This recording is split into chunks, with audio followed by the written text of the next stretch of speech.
Siyalibingelela lonke bandla likaThixo ngegama lenkosi yethu Jesu Kristu. Sibonga ithuba lantambama esilitholayo elokuba sizwe ilizwi likaThixo.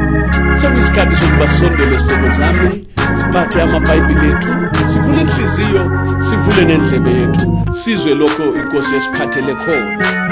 Ngoba ukhona ogulayo phakathi kwethu, sondela ngokukholwa ulalele ilizwi likaThixo.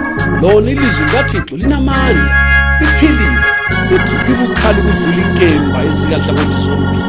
Iyakusebenza ungalilalela ngokukholwa. Lo yabe lohlupho lwakhe, bheka ezwini likaThixo, konke kukhona ezwini likaJehova. Asihlanganeni-ke sonke izihlobo zami ezwini likaThixo, omunye nomunye ukhona umvuzo wakhe khonapha kuyona le inkonzo.